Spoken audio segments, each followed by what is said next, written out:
السلام علیکم دوستوں، ویڈیو شروع کرنے سے پہلے گزارش ہے کہ درود پاک پڑھ لیں۔ آج ہم آپ کو لے چل رہے ہیں ایک ایسے مقدس شہر کی طرف جس کا نام سنتے ہی ہر مسلمان کا دل نرم ہو جاتا ہے، آنکھیں نم ہو جاتی ہیں اور روح کو ایک عجیب سی راحت ملتی ہے۔ ایک ایسا پیارا شہر جسے دنیا بھر کے مسلمان اپنی دعاؤں میں مانگتے ہیں، اور جہاں ہمارے پیارے نبی حضرت محمد صلی اللہ علیہ وآلہ وسلم کا روضہ مبارک موجود ہے۔ خوش نصیب ہیں وہ لوگ جو اس شہر کی زیارت کرتے ہیں، اور ان سے بھی زیادہ مقدر والے وہ لوگ ہوتے ہیں جو وہاں پر ہر پل گزارنے کی سعادت پاتے ہیں۔ جی ہاں، آج ہم آپ کو سیر کروائیں گے مدینہ منورہ کی۔ تو چلیے بغیر کسی دیر کے اپنے اس شاندار اور مقدس سفر کا آغاز کرتے ہیں، لیکن اس سے پہلے ویڈیو کو لائک، شیئر اور چینل کو سبسکرائب کرنا مت بھولیے گا۔ اس شہر کا آفیشیل نام المدینہ المنورہ ہے۔ اس شہر کا ٹوٹل ایریا تقریباً 599 مربع کلومیٹر ہے۔ 622 عیسوی میں نبی کریم صلی اللہ علیہ وآلہ وسلم نے مکہ سے مدینہ کی طرف ہجرت کی۔ اس ہجرت نے اس شہر کو عظمت اور نور سے بھر دیا۔ اس وقت مدینہ کو یثرب کہا جاتا تھا۔ آج کے دور میں مدینہ کی کل آبادی تقریباً 17 لاکھ کے قریب ہے۔ یہاں کی زیادہ تر آبادی مقامی عرب لوگوں پر مشتمل ہے، لیکن بڑی تعداد میں بھارت، پاکستان اور بنگلہ دیش کے لوگ بھی یہاں پر روزگار کے لیے رہتے ہیں۔ مدینہ کی 100% آبادی مسلمان ہے۔ کچھ سال پہلے تک یہاں غیر مسلموں کا داخلہ بالکل منع تھا، لیکن اب قوانین میں نرمی کے بعد غیر مسلموں کو بھی شہر میں آنے کی اجازت مل گئی ہے۔ تاہم مقدس مقامات میں داخلہ اب بھی صرف مسلمانوں کے لیے ہے۔ پاکستان سے مدینہ کا ٹکٹ تقریباً 1 سے 1.5 لاکھ روپے تک آرام سے مل جاتا ہے، جبکہ ویزا کی فیس بھی زیادہ نہیں، تقریباً 45,000 روپے کے قریب ہے۔ جب آپ مدینہ کے خوبصورت ایئرپورٹ پر اترتے ہیں تو کچھ لمحوں کے لیے یقین ہی نہیں آتا کہ آپ اس مقدس سرزمین پر کھڑے ہیں، جہاں پہنچنے کے لیے صرف پیسوں کی نہیں بلکہ محبت اور دل کی سچی طلب کے ساتھ سب سے بڑھ کر قسمت کی ضرورت ہوتی ہے۔ کیونکہ کئی لوگوں کے پاس پیسہ تو ضرور ہوتا ہے، لیکن ان کی قسمت میں وہاں جانا نہیں لکھا ہوتا، جبکہ کئی ایسے لوگ بھی موجود ہوتے ہیں جن کے پاس پیسہ تو نہیں ہوتا، لیکن ان کی قسمت انہیں اس مقدس سرزمین تک لے آتی ہے۔ مدینہ ایئرپورٹ سے مسجد نبوی تک کا فاصلہ تقریباً 20 کلومیٹر ہے، اور آپ 30 منٹ کے اندر اندر آرام سے مسجد نبوی تک پہنچ جاتے ہیں۔ مدینہ میں ہوٹلوں کا کرایہ تقریباً ہر جگہ مختلف ہوتا ہے۔ ایک عام سے ہوٹل میں ایک رات کا کرایہ تقریباً 10 سے 12 ہزار تک ہوتا ہے۔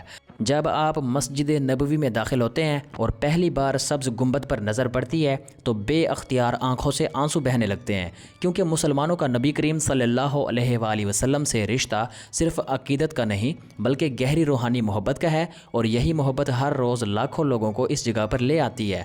مسجد نبوی صرف ایک مسجد نہیں بلکہ یہ وہ مقدس مقام ہے جہاں آ کر ہر مسلمان کے دل کو سکون اور آنکھوں کو ٹھنڈک پہنچتی ہے۔ یہ دنیا کی دوسری سب سے مقدس مسجد ہے، اور نبی پاک صلی اللہ علیہ وآلہ وسلم نے خود اپنے ہاتھوں سے اس مسجد کی بنیاد رکھی تھی۔ حدیث پاک میں آتا ہے کہ اس جگہ ایک نماز پڑھنے کا ثواب 1000 نمازوں کے ثواب کے برابر ہے۔ اللہ پاک سے دعا ہے کہ اللہ پاک ہمیں بھی بار بار اس مقدس جگہ پر نماز ادا کرنے کی توفیق عطا فرمائے اور ہماری نمازوں کو اپنی بارگاہ میں قبول فرمائے، آمین۔ مسجد نبوی ایک بہت وسیع و عریض مسجد ہے۔ عام دنوں میں یہاں تقریباً 10 لاکھ سے زائد نمازی نماز ادا کر سکتے ہیں، اور حج یا رمضان المبارک کے دنوں میں یہ تعداد 20 لاکھ تک پہنچ جاتی ہے۔ مسجد کے چاروں اطراف بہت بڑے صحن بنائے گئے ہیں تاکہ زیادہ سے زیادہ لوگ آرام سے عبادت کر سکیں۔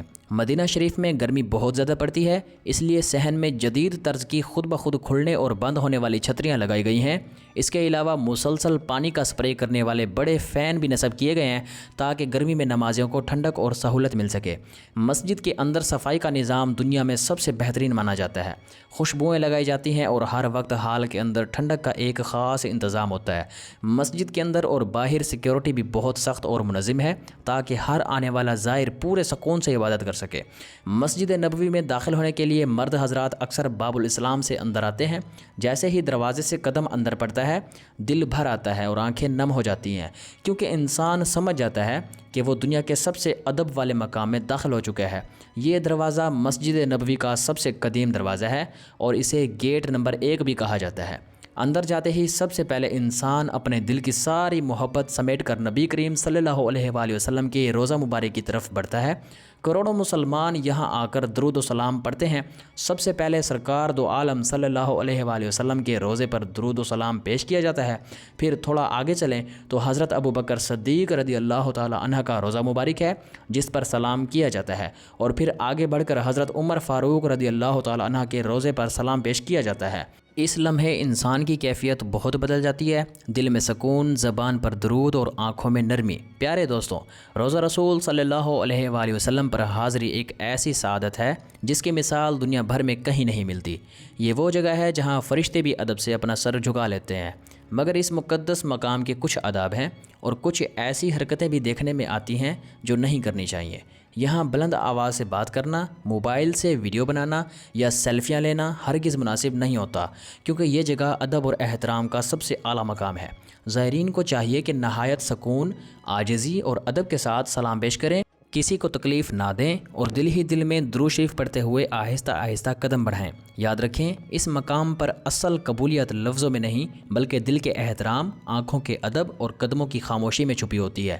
یہاں ایک لمحے کا ادب بھی پوری زندگی کی کمائی بن جاتا ہے اور یہاں ایک لمحے کی بے ادبی بھی وبال بن سکتی ہے۔ پیارے دوستوں، مسجد نبوی کا یہ مبارک حصہ وہی ہے جو نبی کریم صلی اللہ علیہ وآلہ وسلم کے زمانے میں پہلی بار تعمیر ہوا تھا۔ اس تعمیر میں ہمارے پیارے نبی حضرت محمد صلی اللہ علیہ وآلہ وسلم نے خود اپنے دست مبارک سے حصہ لیا تھا۔ آج یہی پرانا حصہ مسجد نبوی کا سب سے قیمتی اور مقدس مقام مانا جاتا ہے۔ مسجد نبوی کی سب سے مشہور پہچان اور علامت ہے سبز گنبد۔ یہ گنبد آج ہر مسلمان کے لیے محبت اور سکون کی علامت ہے۔ مگر کیا آپ جانتے ہیں کہ یہ گنبد ہمیشہ سبز نہیں تھا، بلکہ تاریخی حوالوں کے مطابق سب سے پہلے یہ گنبد سفید رنگ کا تھا، بعد میں کچھ عرصے کے لیے جامنی رنگ کے ساتھ رنگا گیا، پھر 1837 میں اسے سبز رنگ دے کر موجودہ شکل میں ڈھال دیا گیا۔ تب سے یہ سبز رنگ مسجد نبوی کی پہچان اور ہر دل کو سکون دینے والی علامت بن گیا۔ مسجد نبوی کے اندر ٹوٹل 42 دروازے ہیں۔ پہلا دروازہ باب الاسلام سے شروع ہوتا ہے اور آخری دروازہ جنت البقیع کی جانب گیٹ نمبر 42 ہے۔ یہ پورا نظام اتنا منظم ہے کہ لاکھوں لوگ بھی آسانی سے آ جا سکتے ہیں۔ مسجد نبوی کا ایک اور اہم اور بہت ہی خاص برکتوں والا حصہ ہے جسے ریاض الجنہ کہا جاتا ہے۔ نبی کریم صلی اللہ علیہ وآلہ وسلم کے روضہ مبارک سے لے کر ممبر تک کا جو علاقہ ہے، اسی حصے کو ریاض الجنہ کہا جاتا ہے۔ اسی جگہ کو حدیث کے مطابق جنت کا باغ بھی کہا گیا ہے۔ یہاں نماز پڑھنا، دعا کرنا اور چند لمحے گزارنا دنیا کی سب سے بڑی سعادتوں میں سے ایک ہے۔ جب آپ اس مقام پر جاتے ہیں تو وہاں کے ستون فوراً آپ کی توجہ کھینچ لیتے ہیں۔ یہ ستون مسجد کے باقی ستونوں کی نسبت مختلف نظر آتے ہیں۔ یہ فرق صرف ظاہری نہیں بلکہ تاریخی بھی ہے۔ ان ستونوں کو اساتین کہا جاتا ہے اور یہ کل 8 کے قریب ہیں اور ہر ستون اپنی ایک الگ تاریخ اور اہمیت رکھتا ہے۔ مثال کے طور پر ایک ستون وہ ہے جہاں نبی کریم صلی اللہ علیہ وآلہ وسلم نماز پڑھتے تھے، ایک ستون وہ جگہ ہے جہاں آپ اعتکاف فرمایا کرتے تھے، اور ایک وہ ستون ہے جہاں نبی کریم صلی اللہ علیہ وآلہ وسلم کے پاس صحابہ کرام قرآن سیکھنے کے لیے بیٹھتے تھے۔ دوستوں، ریاض الجنہ میں جانے کے لیے اب آپ کو نسک ایپ سے وقت لینا پڑتا ہے۔ ایپ میں ملنے والا وقت بہت قیمتی ہوتا ہے کیونکہ اس کے بعد آپ کو تقریباً 30 منٹ تک ریاض الجنہ میں نوافل پڑھنے اور دعا کرنے کی اجازت ملتی ہے، اور یہ آدھا گھنٹہ کسی بھی مسلمان کی زندگی کے سب سے مبارک لمحات میں سے ہوتا ہے۔ مسجد نبوی اندر سے بے حد خوبصورت ہے۔ پوری مسجد کے اندر ہر جگہ زمزم کے کولر رکھے گئے ہیں۔ ایک کولر میں ٹھنڈا زمزم پانی ہوتا ہے اور دوسرے میں گرم، تاکہ ہر شخص اپنی پسند کے مطابق پی سکے۔ مسجد نبوی کے کچھ دروازے خاص طور پر خواتین کے لیے مخصوص کیے گئے ہیں۔ مسجد کے 11 سے 17 نمبر اور 23 سے 31 نمبر تک کے دروازے خواتین کے لیے ہیں۔ اسی لیے اگر آپ اپنی فیملی کے ساتھ مدینہ آئیں تو کوشش کریں کہ رہائش انہی دروازوں کے پاس لیں تاکہ خواتین کے لیے آسانی ہو۔ ربیع الاول کا مہینہ مسلمانوں کے لیے بہت مقدس ہے کیونکہ ہمارے پیارے نبی صلی اللہ علیہ وآلہ وسلم اس مہینے میں دنیا میں تشریف لائے تھے۔ اسی مہینے میں مکہ سے مدینہ ہجرت کی تھی اور وصال بھی اسی ماہ میں ہوا تھا۔ یہی وجہ ہے کہ اس مہینے میں مسجد نبوی اور مدینہ منورہ کی رونق اور عقیدت اپنے عروج پر ہوتی ہے۔ مسجد نبوی کے 3 اطراف میں اونچے اونچے ہوٹل بنائے گئے ہیں، جبکہ چوتھی طرف تاریخی جنت البقیع کا قبرستان واقع ہے جہاں ہزاروں صحابہ کرام اور اہل بیت آرام فرما ہیں۔ مسجد کے قریب موجود ہوٹلوں کی 4 قطاریں ہیں جنہیں مرکزیہ کہا جاتا ہے۔ سب سے آگے زیادہ تر 5 سٹار ہوٹل ہیں۔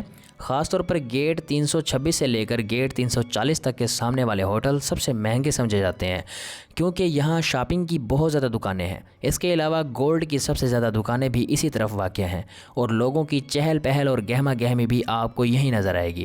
مسجد نبوی کے گیٹ نمبر 22 کے بالکل سامنے آپ کو دور سے ایک بڑا اور خوبصورت پہاڑ نظر آتا ہے۔ یہ ہے احد کا پہاڑ، وہی پہاڑ جس کے بارے میں نبی صلی اللہ علیہ وآلہ وسلم نے فرمایا تھا کہ مجھے احد سے محبت ہے ہے اور احد کو بھی مجھ سے محبت ہے۔ احد کا پہاڑ دیکھ کر دل میں ایک عجیب سی نرمی اور سکون پیدا ہوتا ہے۔ دوستوں، ایک اور اہم بات جو بہت سے لوگوں کو نہیں پتہ وہ یہ ہے کہ عورتیں عشاء کی نماز کے بعد روضہ رسول کی زیارت کے لیے جا سکتی ہیں۔ عورتوں کے لیے یہ زیارت روزانہ رات کو کھولی جاتی ہے، مگر بہت سی خواتین لا علمی کی وجہ سے عشاء کی نماز پڑھ کر واپس ہوٹل چلی جاتی ہیں اور زیارت کا موقع ہاتھ سے نکل جاتا ہے۔ اس لیے اگر آپ اپنی فیملی کے ساتھ مدینہ جائیں تو یہ بات پہلے سے جان لیں تاکہ خواتین آسانی سے زیارت کر سکیں۔ اگر آپ گیٹ نمبر 310 سے باہر نکلیں تو اسی طرف مسجد غمامہ موجود ہے۔ یہ وہ مقام ہے جہاں نبی کریم صلی اللہ علیہ وآلہ وسلم نے عید کی نمازیں ادا فرمائی تھیں۔ یہاں جا کر لوگ آج بھی نوافل پڑھتے ہیں۔ اس کے بالکل قریب حضرت ابوبکر صدیق رضی اللہ تعالیٰ عنہ اور حضرت علی رضی اللہ تعالیٰ عنہ کی نسبت سے منسوب چھوٹی مساجد بھی موجود ہیں جو تاریخی لحاظ سے بہت اہم ہیں۔ چلیے دوستوں، اب آپ کو لے کر چلتے ہیں اس مقام کی طرف جسے سن کر آج بھی ایمان تازہ ہو جاتا ہے۔ میدان بدر، یہ وہی میدان ہے جہاں 13 مارچ 624 عیسوی کو اسلام کی پہلی فیصلہ کن لڑائی غزوہ بدر لڑی گئی۔ یہ جگہ مدینہ منورہ سے تقریباً 144 کلومیٹر دور واقع ہے۔ عام طور پر لوگ فجر کی نماز کے فوراً بعد یہاں کا سفر شروع کرتے ہیں اور ظہر تک واپس مدینہ پہنچ جاتے ہیں۔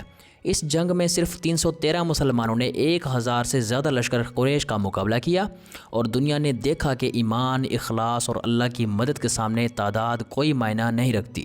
یہاں وہ مقام بھی موجود ہے جہاں وہ عظیم صحابہ مدفون ہیں جو اس دن شہید ہوئے۔ ان کے نام آج بھی یہاں لکھی ہوئی تختیوں پر موجود ہیں۔ آگے بڑھیں تو ایک مسجد نظر آتی ہے جسے مسجد العریش کہا جاتا ہے۔ اس مقام پر نبی کریم صلی اللہ علیہ وآلہ وسلم نے اپنا خیمہ لگایا تھا اور یہی وہ جگہ ہے جہاں آپ صلی اللہ علیہ وآلہ وسلم نے کھڑے ہو کر اللہ سے وہ تاریخی دعا کی تھی کہ اے اللہ، اگر آج یہ چھوٹی سی جماعت ختم ہو گئی تو قیامت تک تیرا نام لینے والا کوئی نہیں بچے گا۔ اور پھر اللہ تعالیٰ نے آسمانوں سے مدد بھیجی، ہزاروں فرشتے میدان بدر میں اترے اور مسلمانوں کے ساتھ مل کر مشرکین کا مقابلہ کیا۔ یہ منظر تاریخ میں ایک ایمان افروز معجزے کے طور پر محفوظ ہے۔ یہاں ایک کنواں بھی موجود ہے جسے بیر شفا کہا جاتا ہے۔ روایت ہے کہ اس دور میں اس کنویں کا پانی کڑوا تھا، لیکن جب نبی پاک صلی اللہ علیہ وآلہ وسلم نے اس میں اپنا لعاب دہن ڈالا تو پانی اللہ کے حکم سے میٹھا ہو گیا۔ یہی وجہ ہے کہ آج بھی بہت سے لوگ یہاں آ کر اس کنویں کو دیکھتے ہیں اور اس کا مبارک پانی بھی پیتے ہیں۔ مسجد نبوی کے بالکل سامنے گیٹ نمبر 22 سے اگر آپ ٹیکسی لیں تو وہ آپ کو سیدھا احد کے پہاڑ کے قریب لے جائے گی۔ یہ وہ مقام ہے جہاں غزوہ احد کا واقعہ پیش آیا تھا۔ یہاں ہمارے پیارے نبی صلی اللہ علیہ وآلہ وسلم کے بہت پیارے اور محبت کرنے والے چچا سید الشہداء حضرت امیر حمزہ رضی اللہ تعالیٰ عنہ بھی شہید ہوئے تھے۔ جنگ کے دوران ایک دشمن عورت ہند بنت عتبہ جو ابو جہل کی بیٹی تھی، اس نے انتقام لینے کے لیے حضرت حمزہ رضی اللہ تعالیٰ عنہ کا کلیجہ اپنے منہ سے چبا دیا۔ اس عمل کا مقصد انتقام لینا اور مسلمانوں کے حوصلے پست کرنا تھا، لیکن بعد میں انہوں نے اسلام قبول کر لیا تھا۔ یہاں موجود احاطے کے اندر شہداء کی قبریں بھی موجود ہیں جو ہر آنے والے زائرین کے دل کو عقیدت عطا کرتی ہیں۔ آپ کو ایک چھوٹی سی پہاڑی نظر آئے گی، اس پہاڑی کے اوپر تیر انداز صحابہ کھڑے تھے۔ اس پہاڑی کے پیچھے سے حضرت خالد بن ولید رضی اللہ تعالیٰ عنہ نے اچانک حملہ کیا اور اس کے نتیجے میں بہت سے تیر انداز صحابہ شہید ہوئے۔ یاد رکھیں، اس وقت حضرت خالد بن ولید رضی اللہ تعالیٰ عنہ بھی مسلمان نہیں ہوئے تھے، مگر بعد میں اللہ کے فضل سے آپ اسلام کے عظیم سپہ سالار بنے۔ اس غزوے میں نبی کریم صلی اللہ علیہ وآلہ وسلم کے دندان مبارک بھی شہید ہوئے تھے۔ مسجد نبوی کے بیرونی گیٹ نمبر 362 کے سامنے ہی ایک بہت ہی مقدس مقام ہے جسے جنت البقیع کہا جاتا ہے۔ یہ قبرستان عام طور پر فجر اور عصر کی نماز کے بعد کھولا جاتا ہے۔ جنت البقیع میں داخل ہوتے ہی آپ کو سامنے ان عظیم ہستیوں کی قبریں نظر آتی ہیں جو اسلام کی بنیاد ہیں۔ یہاں حضرت عائشہ رضی اللہ تعالیٰ عنہ اور نبی کریم صلی اللہ علیہ وآلہ وسلم کی دیگر ازواج مطہرات کی قبریں بھی موجود ہیں۔ آپ کو یہاں ایک چھوٹا سا جنگلہ لگا ہوا نظر آئے گا جس کے اندر بی بی فاطمہ رضی اللہ تعالیٰ عنہ، امام زین العابدین رضی اللہ تعالیٰ عنہ اور امام حسن رضی اللہ تعالیٰ عنہ کی قبور مبارک ہیں، اور نبی کریم صلی اللہ علیہ وآلہ وسلم کی روضہ مبارک کے سامنے حضرت عثمان غنی رضی اللہ تعالیٰ عنہ کی قبر مبارک بھی موجود ہے۔ دوستوں، جنت البقیع میں 10,000 سے زائد صحابہ کرام کی قبریں ہیں۔ اسی وجہ سے یہ قبرستان ہر مسلمان کے لیے انتہائی مقدس ہے۔ یہاں آ کر نہ صرف دعا کی جاتی ہے بلکہ صحابہ کرام کی قربانیوں کو یاد کرتے ہوئے دل میں ایک عجیب سا سکون اور عقیدت پیدا ہوتی ہے۔ نبی کریم صلی اللہ علیہ وآلہ وسلم نے اہل بقیع کا نام لے کر ان کے لیے مغفرت اور رحمت کی دعا فرمائی ہے اور قیامت کے دن شفاعت کا وعدہ بھی آیا ہے، مگر یہ شفاعت اللہ کے حکم سے ہوگی۔ چلیے اب ہم آپ کو لے کر چلتے ہیں مسجد کعبہ کی طرف، جہاں پہنچنے میں تقریباً 20 منٹ لگتے ہیں۔ مسجد کعبہ اسلام کی پہلی مسجد ہے اور جو بھی مدینہ منورہ آتا ہے اس کی زیارت کرنا لازمی سمجھتا ہے، چاہے وہ شخص کئی بار مدینہ کیوں نہ آ چکا ہو۔ اس کی سب سے بڑی وجہ یہ ہے کہ یہاں 2 نوافل ادا کرنے کا ثواب ایک مقبول عمرے کے برابر ہے، اور یہ ثواب کون نہیں لینا چاہے گا۔ آج کل مسجد کعبہ کو بھی وسیع کر کے بڑا بنایا گیا ہے تاکہ زیادہ سے زیادہ لوگ آسانی سے عبادت کر سکیں۔ اسی کے قریب ہی حضرت سلمان فارسی رضی اللہ تعالیٰ عنہ کا باغ بھی موجود ہے۔ یہاں نبی پاک صلی اللہ علیہ وآلہ وسلم نے خود اپنے ہاتھوں سے اجوا کھجور کے کچھ درخت لگائے تھے، اسی وجہ سے آج بھی اس باغ کے کھجور کو اجوا عالیہ کہا جاتا ہے۔ اس باغ میں ایک چھوٹا سا کنواں بھی موجود ہے۔ کہا جاتا ہے کہ نبی پاک صلی اللہ علیہ وآلہ وسلم کو اسی کنویں کے پانی سے غسل دیا گیا تھا، اور یہی چیز اس کنویں کی اہمیت کو اور بڑھا دیتی ہے۔ اب یہاں سے ہم مسجد قبلتین کی طرف چلتے ہیں۔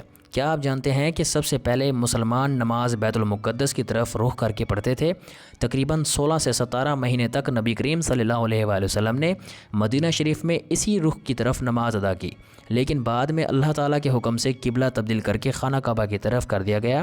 اسی تاریخی واقعے کو یاد کرنے کے لیے اس مسجد میں 2 مصلے بنائے گئے ہیں۔ مدینہ منورہ میں مسجد جمعہ بھی موجود ہے، جہاں اسلام میں سب سے پہلا جمعہ ادا کیا گیا تھا۔ دوستوں، اگر کھانے پینے کی بات کریں تو مسجد نبوی کے قریب آپ کو بہت سے چھوٹے چھوٹے ریسٹورنٹس مل جاتے ہیں۔ ان میں سب سے سستا اور سب سے زیادہ مشہور نام ہے البیک۔ البیک کی ایک اور برانچ گیٹ نمبر 22 کے سامنے ہے، جبکہ دوسری برانچ جنت البقیع کے قریب واقع ہے۔ یہاں ہمیشہ رش لگا رہتا ہے کیونکہ یہ ذائقے اور قیمت دونوں میں بہترین ہے۔ پیارے دوستوں، مدینہ شریف میں گزرے ہوئے دن انسان کی زندگی کے سب سے خوبصورت دن ہوتے ہیں۔ یہاں کا وقت، یہاں کی خاموشی اور یہاں کی برکتیں انسان ساری زندگی نہیں بھول سکتا۔ جب زائرین اپنے مدینہ کے ایام مکمل کر لیتے ہیں تو اس کے بعد مکہ کی طرف سفر شروع ہو جاتا ہے۔ مدینہ کی حدود میں ہی میقات واقع ہے، جو مسجد نبوی سے تقریباً 14 کلومیٹر کے فاصلے پر ہے۔ اس مقام کو ذو الحلیفہ کہا جاتا ہے۔ یہاں آ کر لوگ غسل کرتے ہیں، احرام باندھتے ہیں اور لبیک اللہم لبیک کی صدائیں بلند کرتے ہوئے مکہ مکرمہ کی طرف روانہ ہو جاتے ہیں۔ اللہ سے دعا ہے کہ اللہ پاک ہمیں بھی بار بار مدینہ اور مکہ کی حاضری نصیب فرمائے اور ہمیں اپنے نبی کی سنتوں پر چلنے والا بنا دے، آمین یا رب العالمین۔ تو دوستوں، یہ تھی آج کی ہماری انفارمیٹیو اور دلچسپ ویڈیو۔ آپ کو یہ ویڈیو کیسی لگی کمنٹس میں ضرور بتائیے گا، اور ہمارے چینل کو سبسکرائب اور ویڈیو کو لائک ضرور کیجیے گا۔ ملتے ہیں ایک نئی ویڈیو میں، تب تک کے لیے اللہ حافظ۔